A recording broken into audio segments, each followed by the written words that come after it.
everyone, I'm Chelsea White of Chelsweets, and since Memorial Day is just around the corner, today we're making a really patriotic cake.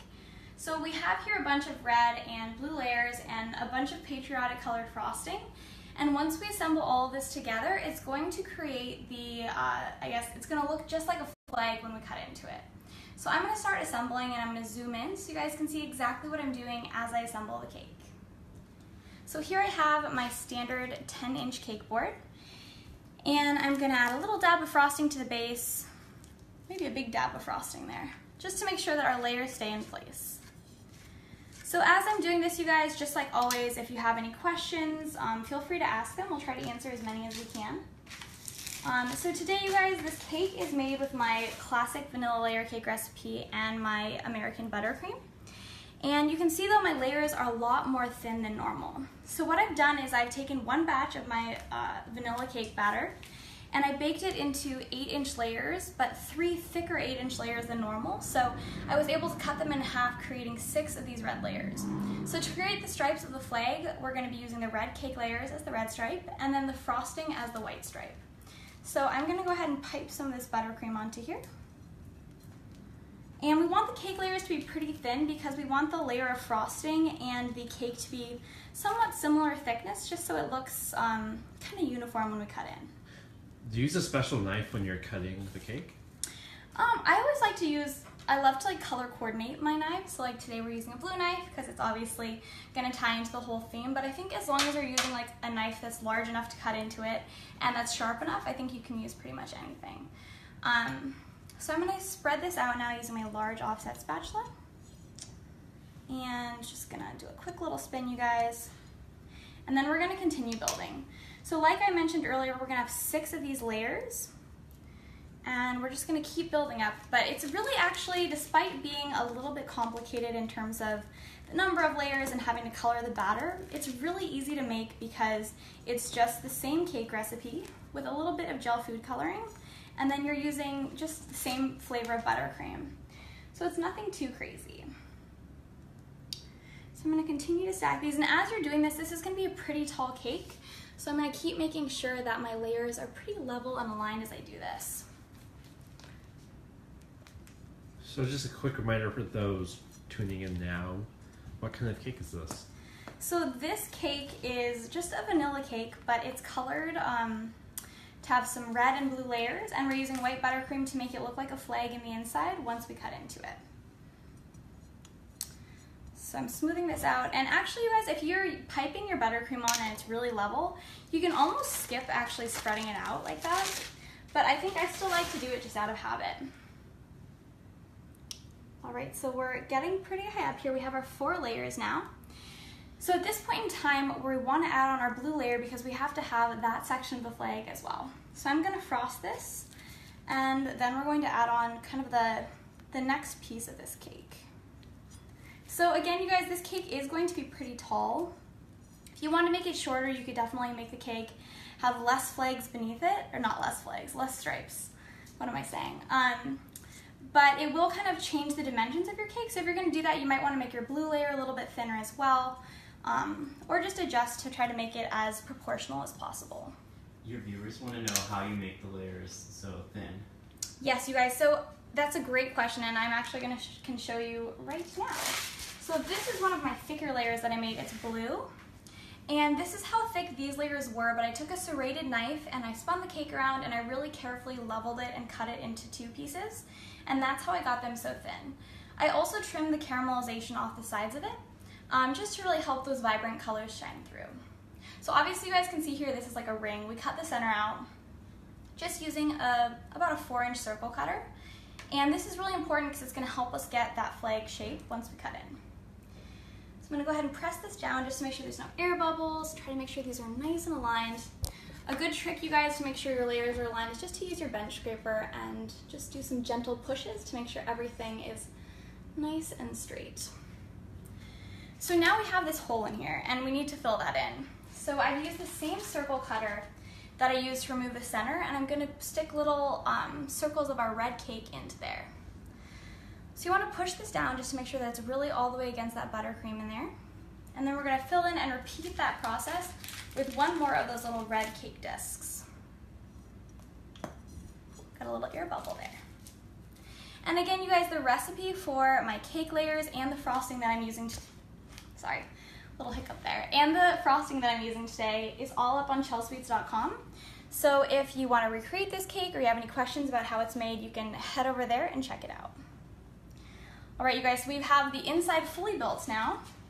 Let me go ahead and set these aside. So you guys, this ends up making, I made 6 of these red layers, but you really technically only need 5 because you can cut 2 of your circles out of that 1 layer. So I'm gonna have to come up with some other fun project to utilize that leftover red layer. So now that our layers are stacked, I'm gonna go ahead and add a thin crumb coat, and then we'll get to decorating the outside of the cake. So we don't need a ton of frosting here, and this is really just gonna help trap in any of our crumbs. That way when we add on our decorations, you know, nothing is ruining that finished look. This is going to be a very frosting intensive process. So again, you guys, like I always say, I love frosting. I have a big sweet tooth. So if you don't want to use as much frosting, you can definitely use kind of like a different decoration style, or you can alter how you're decorating it to use less frosting. So just always keep that in mind, you guys. You can always customize this in terms of the flavor too, to fit your preferences. So right now you're adding a crumb coat? Yes. So a crumb coat, you guys, is just a thin layer of frosting that helps trap in all of your crumbs.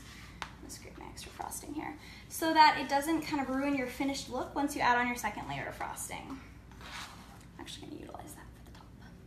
So I'm just going to go ahead and try to cover all the exposed cake so that we can go ahead and start decorating after that.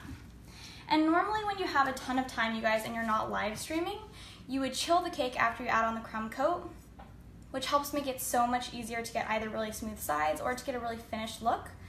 But since we're doing this live today, we're gonna keep things moving along, and we are just going to decorate right after we finish smoothing this. So I'm spreading first with my large offset spatula here. I'm gonna drag the overhang into the center, and then we'll begin adding on our stripes on the sides of the cake. So I normally use my bench scraper actually to smooth this out, but I actually think it looks pretty good, so I think I'm just gonna remove a little bit of excess frosting here around the base, and then we'll go ahead and get started on the decoration. Are there any other questions out there? Yeah, could you use a red velvet as an alternative flavor? Definitely, yeah, totally. So my cake layer, actually, I do have a red velvet recipe up on Chelsweets.com, and the only real difference is that it uses a tiny bit of cocoa and, of course, a little bit of vinegar to give it that tang. So you can definitely do that as well, and you can make a blue velvet layer too, just change the food coloring for the blue layer. Okay, so now that we've got our crumb coat in place, you guys, we're gonna do a really simple decoration where we're just gonna pipe some stripes around the sides of the cake. So I placed my frosting into a large piping bag, and I have all of my tips. These are 1M tips, which are just like an open star tip. So it kind of creates a fun little dollop like that. But instead of making dollops, we're gonna create stripes by holding the bag kind of at an angle and just going around the cake.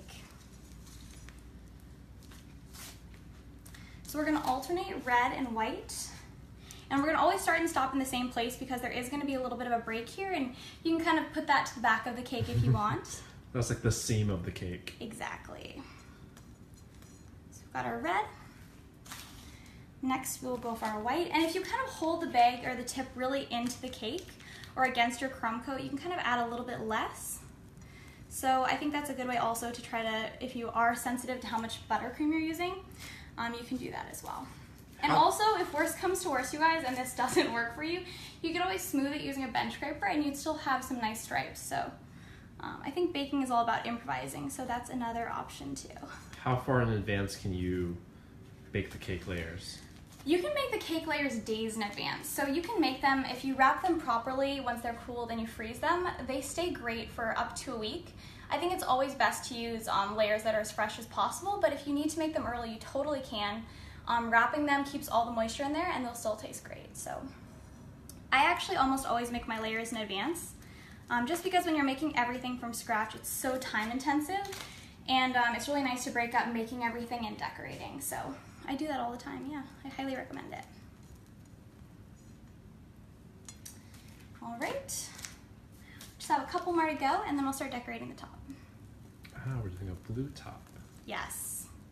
So we've got to make this really true to the flag theme, so we're going to be adding some blue on top.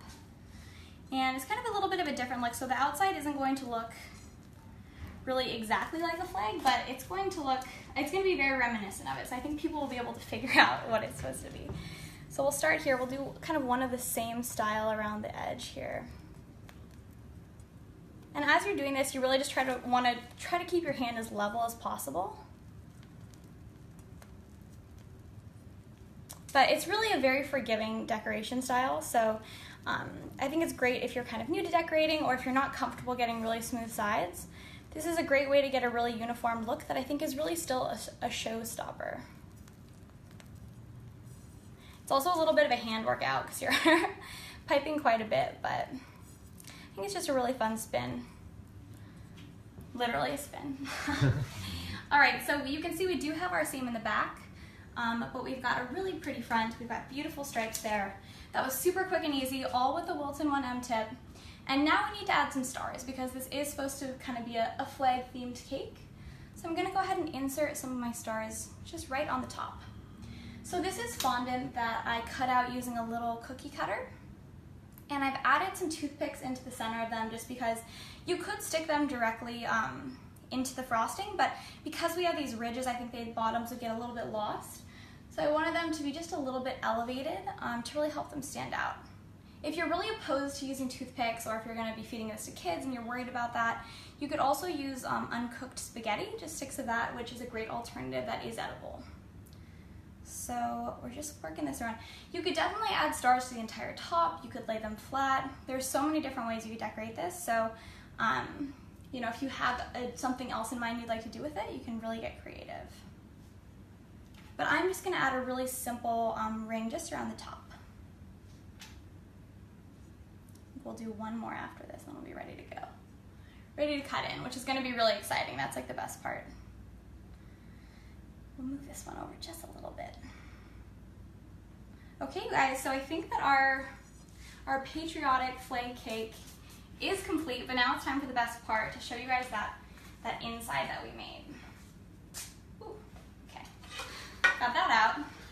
All right, so I'm gonna swing around here. I've got my blue plate and my blue knife, you guys, so I'm really ready for this cut. Get this frosting out of the way. We'll cut off, I always like to cut, if there's like a less attractive part of a cake, I like to cut that as my slice and then leave the really pretty parts to be looked at. So I always like to cut a really big slice. I have 2 friends here helping tonight live stream, so we'll eat this together. But I like to make a really big slice so you guys can see the inside of the cake. All right, so the moment of truth. Bum, bum, bum, bum, bum, bum. So we've got all those stripes. I'm gonna set this down. I'm gonna set this down sideways so you guys can, yay. So you can see that our frosting and our cake layers are somewhat of a similar size. So it looks pretty uniform. I wonder if I can clean this up a little bit. Got a little bit of blue frosting there. All right, so there you have it, the inside of our flag cake. So it really does look just like a flag, which is really fun. We can spin it around and we still have our nice finished cake on the outside. So here's the inside one more time. So that's it, you guys. If you are looking for a patriotic cake this weekend, I've got you covered. The recipes for the entire cake can be found on Chelsweets.com. I live stream every Wednesday around 7:45 p.m. except for this week. We had a little bit of an exception and we're obviously live streaming on a Thursday. But if you want to see more of my cakes, you can also head over to my Instagram page, which is Chelsweets, or my YouTube channel, which is also called Chelsweets. So I hope you guys have a great rest of the night, and I hope to see you guys again next week. See you later.